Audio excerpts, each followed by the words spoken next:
Buenos días para todos. Vamos a abrir rápidamente nuestras Biblias en Eclesiastés, así continuamos con este estudio, ¿sí? Ya estamos terminando, hoy terminamos el capítulo 9. Ya quedan 10, 11 y 12 y se acaba Eclesiastés, ¿sí? Bueno, acompáñenme entonces con la lectura desde el versículo 11 del capítulo 9 y vamos a leer hasta el versículo 18.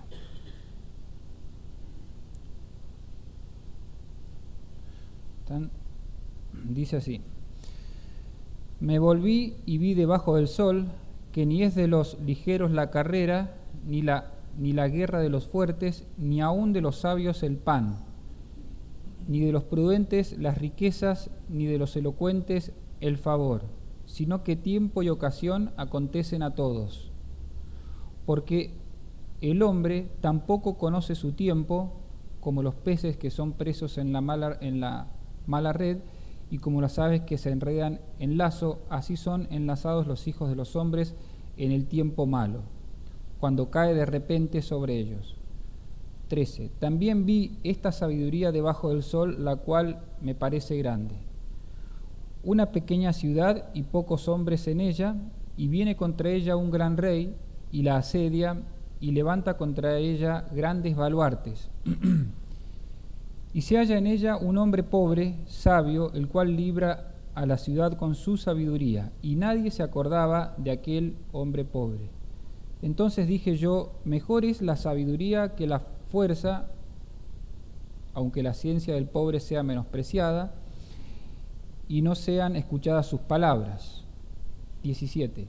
Las palabras del sabio escuchadas en quietud son mejores que el clamor del Señor entre los necios. Mejor es la sabiduría que las armas de guerra. Mejor pero un pecador destruye mucho bien. Bueno, vamos con la ayuda del Señor sacar algunas enseñanzas de estos pasajes y bueno, algunas enseñanzas serán para los hijos de Dios y otras van a ser para aquellos que todavía no tienen a Cristo en su corazón. Sé que en esta mañana hay varias personas que nos acompañan que todavía no han conocido a Cristo, no tienen salvación, entonces en alguna parte del mensaje seguramente les va a llegar a ustedes para que tomen una decisión para Cristo. Dice el versículo 11 que Salomón empieza a examinar las cuestiones de la vida, lo que ocurre debajo del sol, y dice que él se da cuenta que no es de los ligeros la carrera, la guerra de los fuertes, que aún el sabio a veces no consigue el pan, ni de los prudentes las riquezas, ¿sí? ¿Y cuál es una de las enseñanzas que Salomón quiere transmitir cuando dice esto? Primero hay que decir que, en base a lo que hemos leído, que el hombre siempre busca depender de sí mismo, ¿sí? Fíjense que en este ejemplo dice una persona va a correr una carrera, se prepara lo mejor que puede y dice, ya estoy bien preparado, soy más rápido que los otros, dependo de mí, dependo de mi habilidad para agarrar esta carrera, yo puedo. Un ejército, toma Salomón y dice, un ejército se prepara, tiene el mejor armamento, tiene los mejores soldados, va a la guerra y dice, vamos a ganar, yo puedo, depende de nosotros la victoria.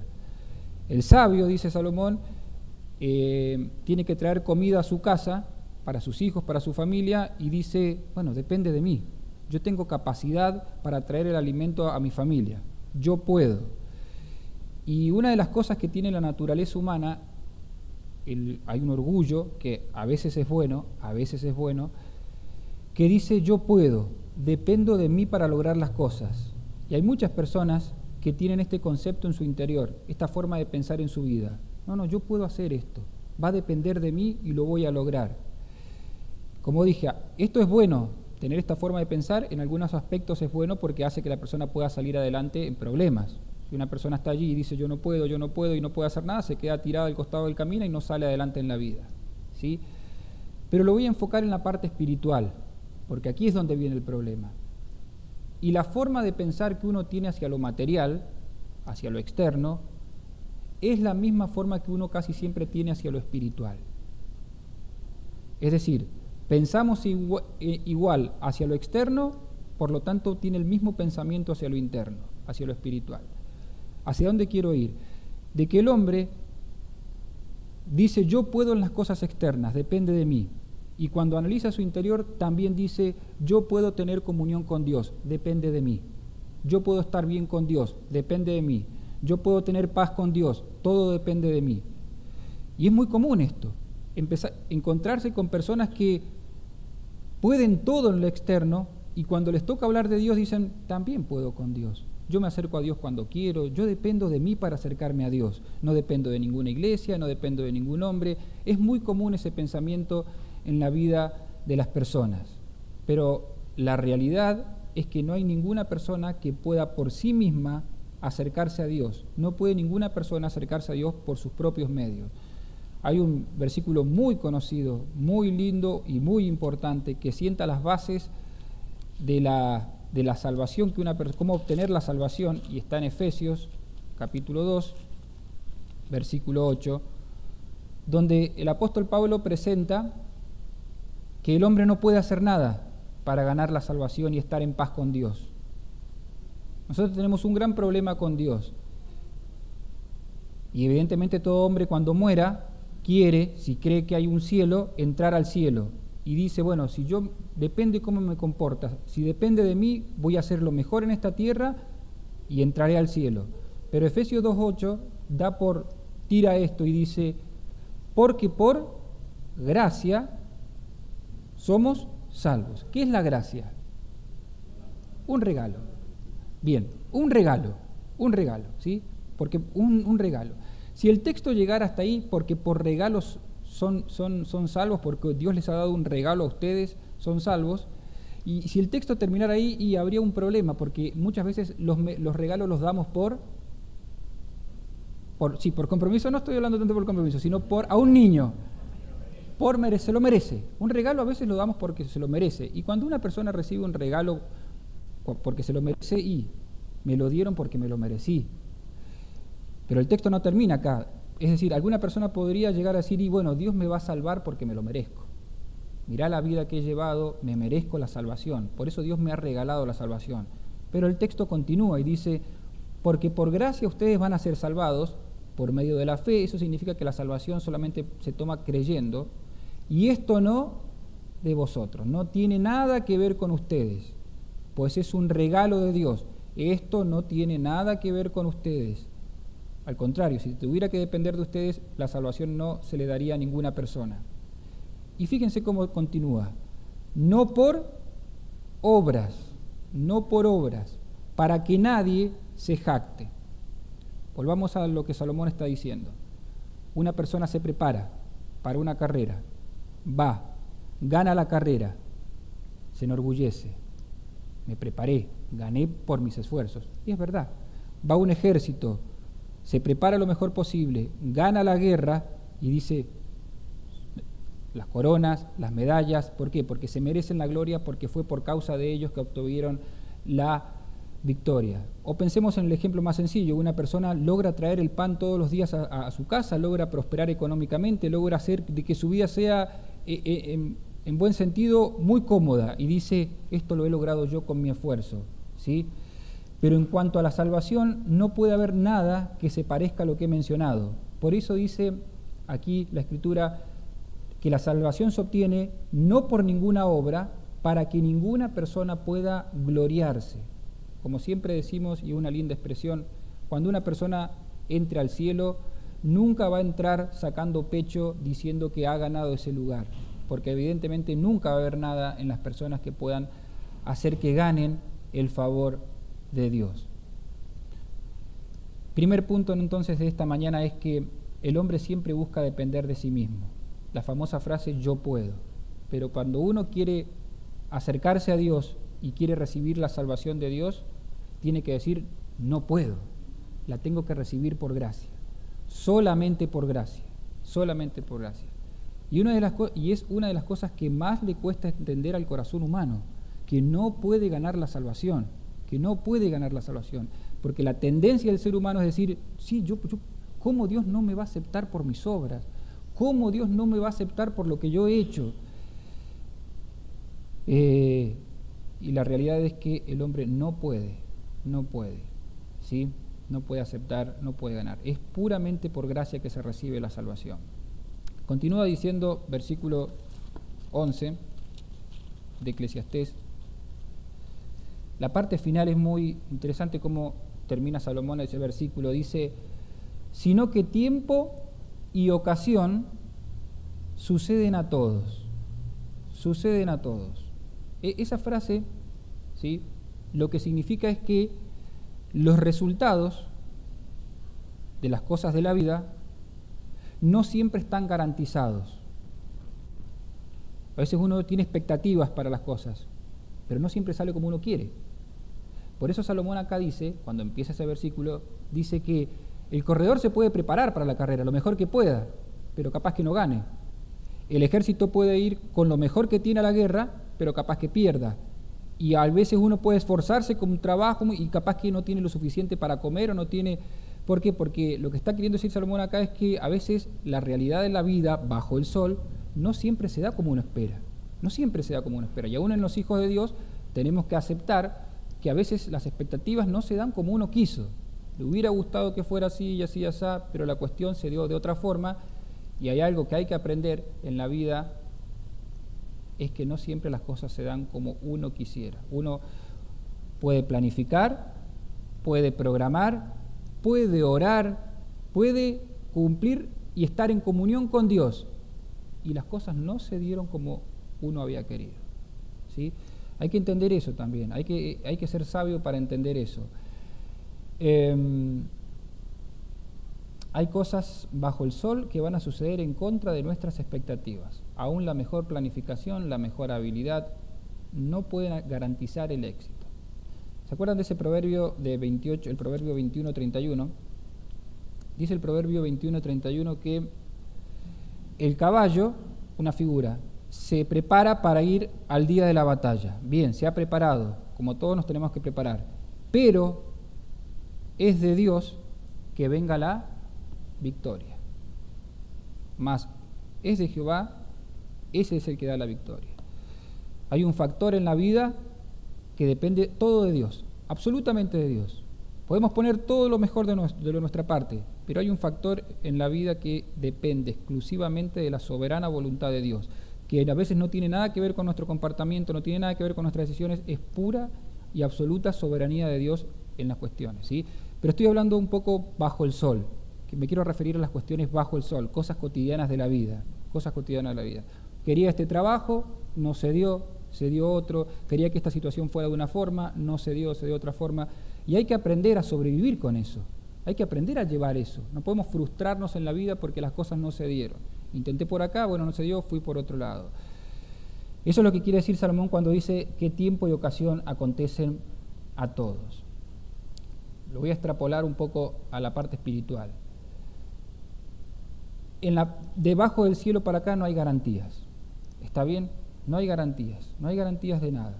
Puede ser que se dé o no. Las mejores cosas las ponemos la mejor intención, pero a veces no sabemos si se da. Pero en la parte espiritual sí hay garantías. ¿Entienden esto? En la parte que se refiere de promesas de Dios hacia nuestra alma, sí hay cosas firmes y seguras que no tienen duda. Y esto es importante entenderlo. Bajo el sol las cosas pueden salir, no pueden salir, pero cuando se trata de nuestra alma y de la palabra de Dios hacia nuestra alma, las cosas o son así y van a darse como el Señor lo ha decretado. Por ejemplo, cuando el Señor tiene que hablar sobre la salvación del alma, cuando Dios dice, ¿se acuerdan cuando al carcelero Pablo le dice, el carcelero le pregunta a Pablo, ¿qué tengo que hacer para ser salvo? Y Pablo le dice, cree en el Señor Jesucristo y serás salvo. Imagínense que diga, cree en el Señor Jesucristo, pero de ahí no te garantizo nada. Tremendo. Si la salvación quedara en incertidumbre, ¿qué sería? Pero la Escritura, la promesa de Dios dice, cree en el Señor Jesucristo y vas a ser salvo. No hay duda. No hay incertidumbre en cuanto a las promesas de Dios. Tomen otra promesa hermosa que dice, cuando Jesucristo dice, llama a las personas y les dice, el que esté cansado y triste, algo así, ¿qué dice? Venga a mí. Y bueno, ahí veremos qué pasa. Capaz que lo puedo ayudar. No, el que esté cansado y triste, venga a mí, que yo le voy a dar descanso. Pero es una promesa, es una garantía en lo espiritual, siempre hablando de lo espiritual. En la parte espiritual, las promesas del Señor no tienen duda, no hay incertidumbres. Ahora, no hay incertidumbres para la parte positiva, pero no hay incertidumbre para la parte negativa.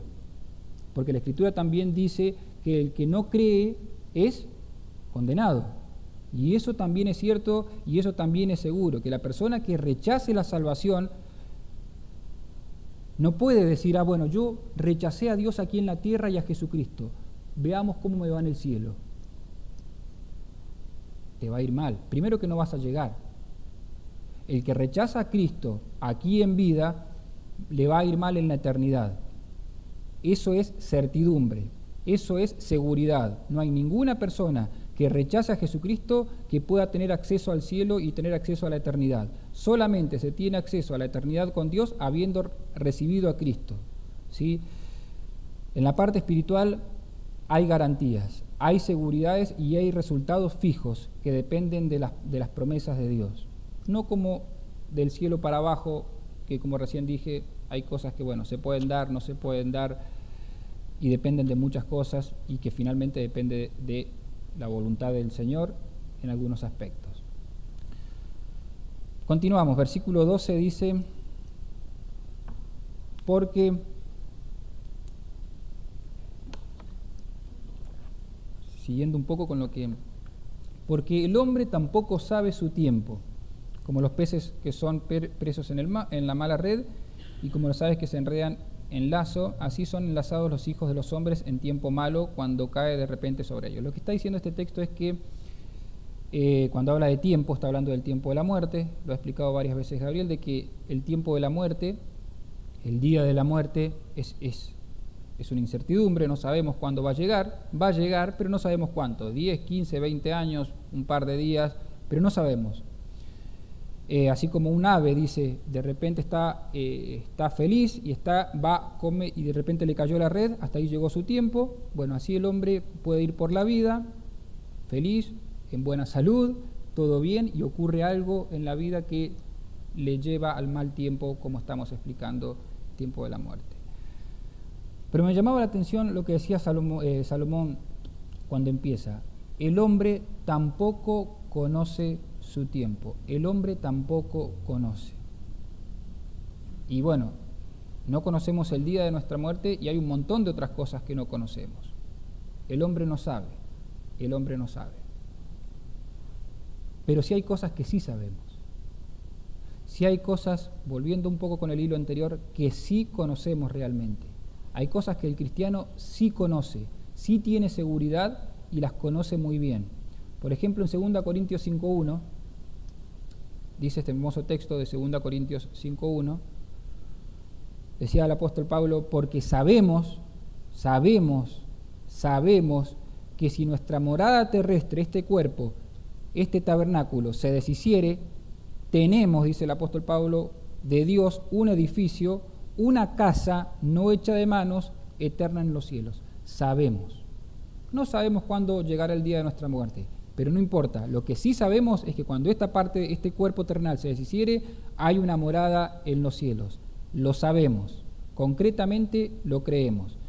Vamos a 1 Juan 5. ¿Qué otras cosas sabemos los cristianos? Este texto, esta porción, en realidad es muy linda porque 1 Juan 5:20, podemos arrancar desde el 19, podemos arrancar uno anterior, creo. Sí, exactamente. El 18, ahí podemos avanzar bien. Miren lo que sabemos los hijos de Dios. Sabemos que todo aquel que ha nacido de Dios, el que ha creído y ha nacido, no practica el pecado. Lo sabemos, que una persona que ha creído no puede vivir en práctica continua de pecado, pues aquel que fue engendrado por Dios le guarda y el maligno no le toca. Sabemos que somos de Dios sabemos que somos de Dios y el mundo entero está bajo el maligno. ¿Sí? Tercera vez, pero sabemos que el Hijo de Dios ha venido y nos ha dado vida, nos ha dado entendimiento para conocer al que es verdadero. Y estamos en el verdadero. ¿Se dan cuenta la seguridad que tienen los hijos de Dios? Hay cosas que no conocemos de este mundo y de esta vida, son incertidumbres, pero hay otras cuestiones que realmente el cristiano las tiene muy claras por la palabra de Dios. Sabemos que somos de Cristo, sabemos que pertenecemos al Señor. Y si hay una gran diferencia entre la fe bíblica bien interpretada, porque muchas religiones usan la Biblia, pero la fe bíblica bien interpretada es que da seguridad en cuanto a la salvación. Saben que la mayoría de las religiones, todas las religiones, no dan seguridad.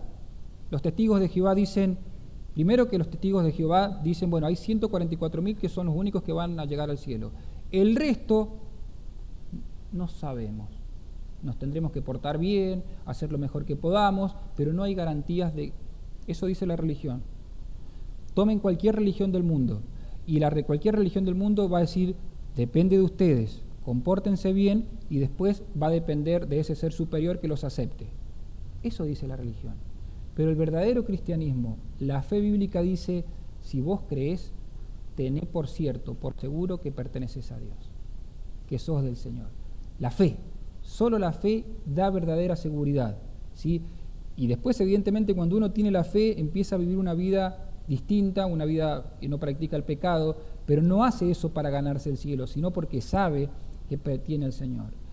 Entonces, en esta mañana está bueno preguntar a las personas que nos están escuchando en esta mañana, si usted tiene seguridad de salvación, ¿sobre qué basa su seguridad de que cuando se encuentre delante de Dios, Dios la va a aceptar o Dios te va a aceptar? ¿Sobre qué usted puede decir? Y la mayoría de las personas dicen, y bueno, yo me he portado bien. Bueno, eso no es garantía de nada. La única seguridad que las personas tenemos de que Dios nos va a aceptar es si hemos creído en Jesucristo. Y eso da verdadera seguridad. ¿Se acuerdan que el apóstol Pablo decía, creo que está en 1 Timoteo o 2 Timoteo capítulo 1, yo sé con seguridad, yo sé a quién he creído, yo sé a quién he creído, y es seguro para guardar mi depósito para aquel día. Yo sé a quién he creído, y eso es lo que tiene que tener usted en esta mañana. Yo sé que he creído en Jesús, yo sé que le he entregado mi vida a Jesucristo y sé que Él me va a salvar cuando parta de este mundo. Me salva ahora y me salvará por la eternidad, pero tiene que haber una firme convicción interna de su corazón hacia la persona de Jesús. El cristianismo no es una religión de dudas, el cristianismo no es una religión de vacilaciones, es una religión donde es una fe verdadera que se apoya en una fe en un Jesucristo verdadero. ¿Tiene usted en esta mañana la fe? ¿Tiene seguridad? Continuamos leyendo. Dice el 14, un ratito más, terminamos. Voy a tomar desde el 14 hasta el 16 una historia que cuenta Salomón y voy a tratar de usarla como parábola. Dice el 14 de Eclesiastés 9:14, una pequeña ciudad, pocos hombres en ella, viene contra ella un gran rey, la asedia, levanta contra ella grandes baluartes, puentes para entrar a esa ciudad. Se halla en ella un hombre pobre, sabio, el cual libra a la ciudad con su sabiduría. Nadie se acordaba de aquel hombre, es decir, libró la ciudad y nadie lo reconoció. Bien, quiero usar esta historia que cuenta Salomón ahora para usarlo como una parábola, sacar lecciones de acá. Salomón dice que hay una pequeña ciudad y pocos hombres, ¿sí? Y pensaba en esto, pensaba que nosotros siempre estamos rodeados de un pequeño círculo de personas inconversas. Estoy hablando de aquellas que no. En tu familia seguramente hay personas que no conocen a Cristo, en tu trabajo hay personas que no son de Cristo. Siempre estamos rodeados de un pequeño círculo de personas que no conocen. En esta mañana estoy hablándole a un pequeño grupo de personas, Muchos son del Señor, otros no son del Señor. Siempre estamos rodeados de un pequeño grupo, esa pequeña ciudad, de personas que no conocen a Cristo, ¿sí? Y qué importante es darnos cuenta de esto. Como explicaba Daniel, creo, qué importante es darnos cuenta que estamos rodeados de personas que no conocen a Cristo. Qué importante es que el cristiano no pierda esa visión. Personas que no conocen a Cristo, que su alma no ha sido salvada. Familiares, vecinos, estamos rodeados de esas personas, ¿sí? Y qué importante es, como vamos a ver enseguida, pero hago esta acotación acá, porque la otra vuelta un hermano me decía, y bueno, ¿cuántas personas has llevado vos de las personas que están en la iglesia, cuántas has llevado vos a los pies de Cristo? ¿O cuántas están en la iglesia congregándose por vos? Y me da vergüenza porque no sé si muchas personas están aquí porque han sido invitadas por mí.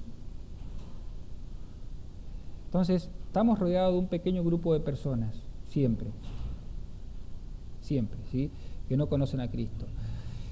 Dice el texto que sigue, que en esa pequeña ciudad viene ¿qué cosa? Un gran rey que la asedia, la quiere destruir y pone baluartes para entrar contra esa ciudad y destruirla. Evidentemente, el príncipe de este mundo, ¿quién es? El diablo. Satanás, ¿qué quiere hacer con las almas? Destruirlas. Si hay algo que tiene el plan del enemigo es destruirte acá y destruirte por la eternidad. Y la eternidad lo acompañes a él en la condenación. Ese es el gran enemigo que busca asediar. Pero me llama la atención lo que dice Salomón. Pone baluartes. Los baluartes como puntos de entrada. Y si hay algo que hace el enemigo es ponernos pecados al alcance de nuestra mano para abrazarlos y quedarnos con ese pecado durante toda la vida y finalmente ser destruidos en la eternidad, ¿sí? El enemigo es real, el peligro de las almas es verdadero. Las personas están en una condición que si no reciben a Cristo, no reciben la salvación, partirán a la eternidad sin Dios. Un pequeño grupo de personas a nuestro alrededor. Hay un enemigo que busca destruirlos. Siempre pone pecados para que los abracen.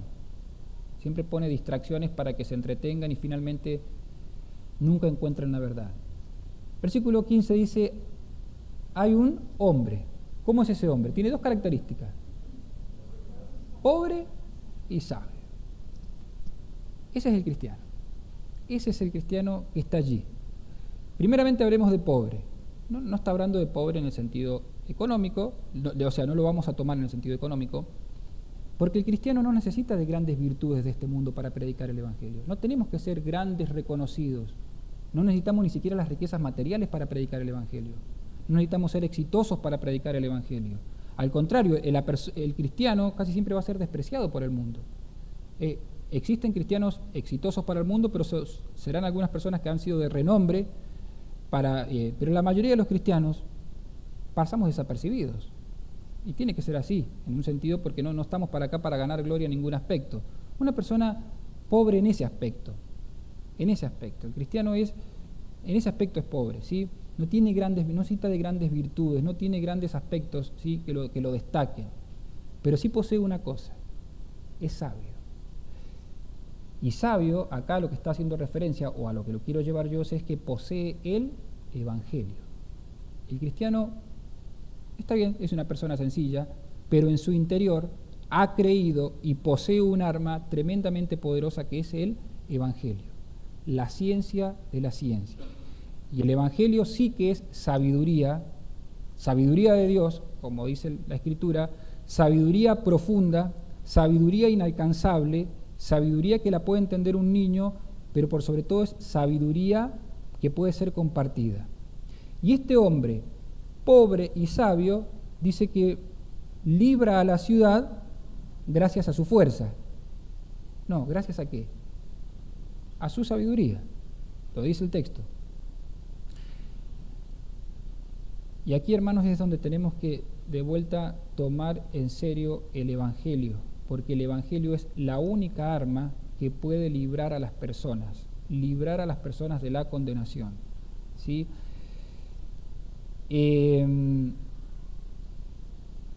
Dice, hay una referencia Y es muy interesante donde Salomón dice en el versículo 16, mejor es la sabiduría que la fuerza. Y en el versículo 18, mejor es la sabiduría que las armas. Y esto me llevaba a pensar lo siguiente: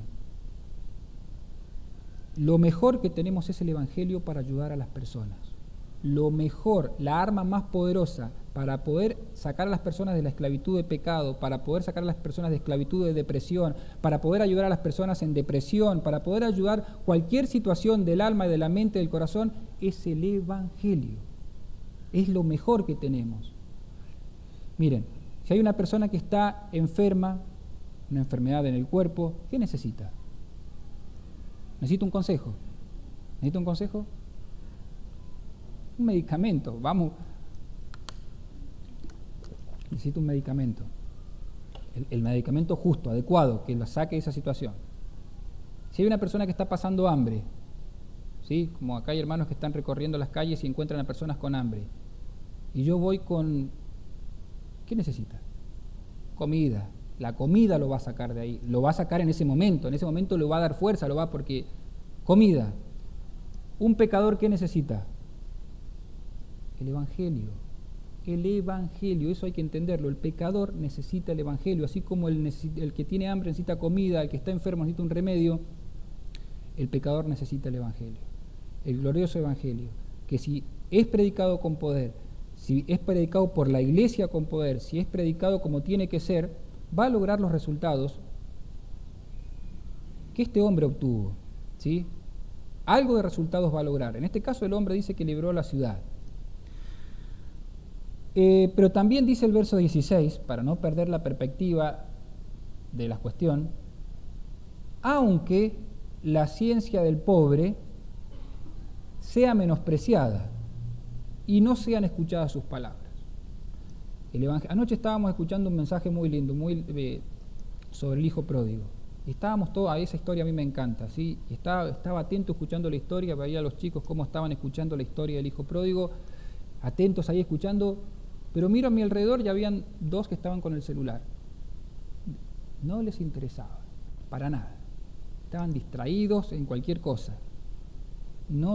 Es decir, predicamos la sabiduría de Dios. Algunos van a escuchar, otros van a despreciar. No les va a interesar, no les va a interesar. Esto no hay que perderlo de perspectiva. Cuando el sembrador sale a sembrar, ¿en cuántos tipos de terreno, de los 4 terrenos, los 4 son efectivos? No, ¿cuántos efectivos hay? 1. Y los 3, hay 3 que no son efectivos la semilla. Que la semilla cae y no da fruto por distintas circunstancias. Pero hay uno que es efectivo. El Evangelio es predicado en esta mañana. Se ha hablado de que Jesucristo puede salvar a las personas. Solo Jesucristo. Que usted no tiene que depender de sí mismo, tiene que sacarse esa ropa de decir, che, yo ya no puedo seguir dependiendo de mí, tengo que confiar en Jesucristo.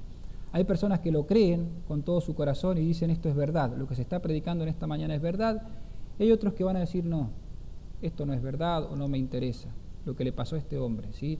Sean desechadas sus palabras. Ojalá que en esta mañana podamos entender estas cuestiones que Salomón nos ha querido presentar en estos versículos, ¿sí? Recordemos que no conocemos nuestro tiempo, hacemos un breve resumen nomás. Hay muchas cosas en esta vida que no conocemos cómo van a ocurrir, cómo se van a desenlazar, pero el cristiano tiene seguridad en algunos aspectos, en lo que atañe a su alma, siempre sabe el camino y cuáles son los resultados, ¿sí? También recordemos como cristianos nuestro grupo pequeño. ¿Cuál es nuestro grupo de personas que nos rodea? ¿Para qué estamos con esas personas? Podemos pasar horas y horas con personas, ¿sí? Es nuestro grupo. Tenemos que ser sabios para compartir el Evangelio. ¿Podemos ayudarlos con bienes materiales?